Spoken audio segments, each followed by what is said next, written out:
Hi guys, it's the Voodoo doll from Noir Grimoire. Today we're going to be working on a binding spell using a poppet. So we're going to need a few things, and I'm sure most of this we have around the house. Some of it we can find at the dollar store, and some of it we can find at our local apothecary. So to design the poppet, we're going to need fabric. If you want black fabric, I have my fabric here. You can find black fabric in the 99-cent bin at Walmart. You're going to need twine. Sometimes they sell this at the dollar store. If not, they sell it at Michael's and they sell it at Joann Fabrics. We're going to need a box. Candle. Now, I like this candle. This is the cross, a black cross, but any black candle will do. So I'm going to use a black cross candle. Then we're going to need our, we're going to need our thread. Two of our herbs here, so oil, so we have binding oil and then we have doom oil, and then we're going to use two herbs. We have here our calamus root and licorice root. Now these are about $2 a piece, if even that, and we can find these at our apothecary or online. And then at the dollar store I got these. These are just aquarium rocks. You want something heavy that can weigh this poppet down. So I got these at the dollar store. You could probably find these at Petco, anywhere that they sell aquarium equipment, but we want it cheap, so we're going to do this from the dollar store.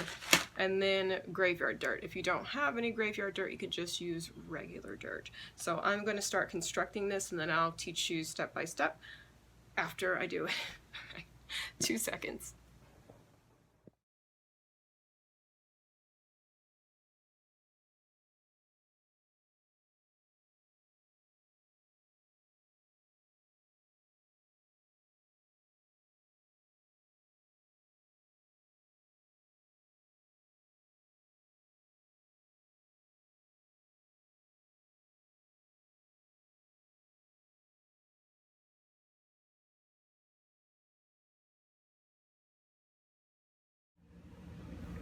Okay, so our little guy is constructed. So what you want to do, and you can see there's stuffing coming out of it. It does not have to be perfect. What you want to do is when you're stitching this guy, with every stitch, you want to put intention into this poppet. So every time you make a stitch, think about why you are constructing this poppet or this voodoo doll. So you're thinking about the target, you're thinking about what they did to you, you're thinking about what type of magic you're putting into the doll. And so it's a great meditative exercise while you are sewing this, the 30 minutes or whatever it takes you to sew it, to make sure that you're infusing each stitch with intention.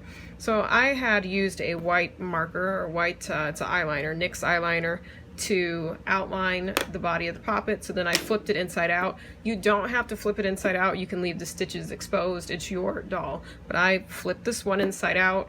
He's really ratty. I like that. So I have stuffed the little arms, just the arms, with cotton balls, and then just the little feet with cotton balls. All of this is empty. You also want to make sure that you leave the head open, because you're going to fill the inside of this. So inside of this, I'm going to start filling it with those rocks and then those herbs. So the two herbs I'm using are licorice root and calamus root.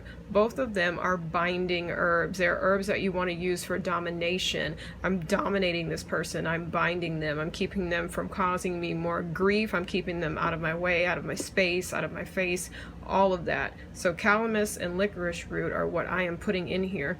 I'm also going to use the rocks to kind of weigh them down, to just make them heavy, to make them slow, make them easy to see coming. They can't be quick anymore. They can't be sneaky, because every move from now on is going to be hard and heavy for them. Like they weigh 700 pounds. They're not going to know why they feel so fatigued and so tired and so downtrodden. It's because we have weighed them down etherically, astrally, and physically via this doll, because this doll is going to be connected to them. So I'm going to fill this, and I'll be right back.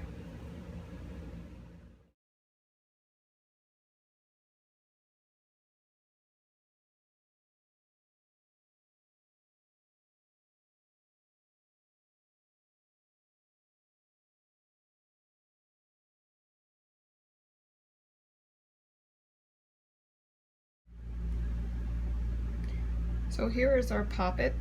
I have stuffed him with the herbs, I've sewn him shut, and I have bound him. So you see these are his arms. You would tie this poppet up and bound it with the arms tied down to the sides. So you see a little arm, you can see there are the arms.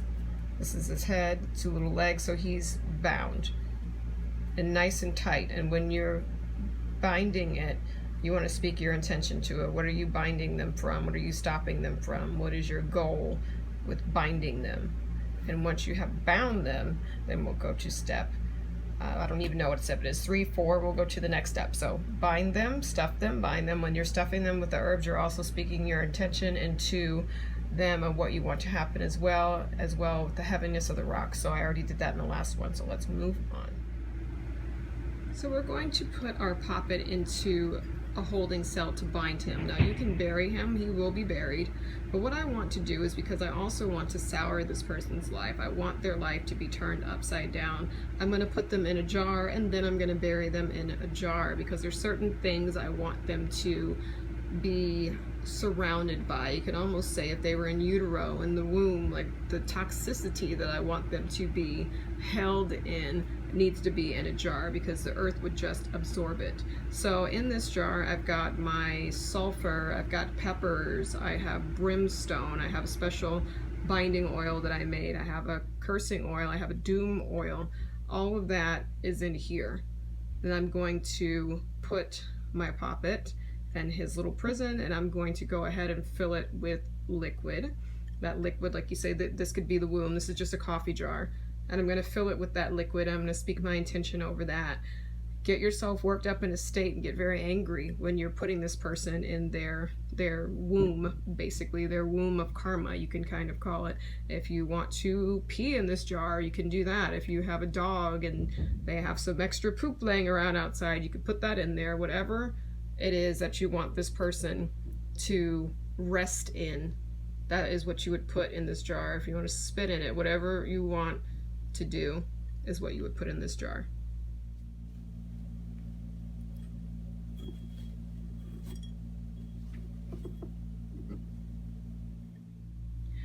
We have our jar and we have our poppet in the jar. I have put this poppet in head first, so they are upside down, the feet are towards the lid. And the reason for that is because I want this person's life to be upside down. I want everything to turn itself on its head, and I want him to swim in this nasty jar, this karmic juice bath that we've kind of made for him, to swim in that for eternity. So that's that. That is what you do if you want to bind someone. Now you can keep this jar if you want, but you want to keep it out of sunlight, because you don't want the light of day, any hope or any glimmer of getting out of this situation to reach this person. So you would put it in a black bag. You can take this and spray paint this black if you want, but keep it away from sunlight. You can bury this in your backyard. You could throw it in the trash if you want, but throwing it in the trash when it is processed, it could break the glass.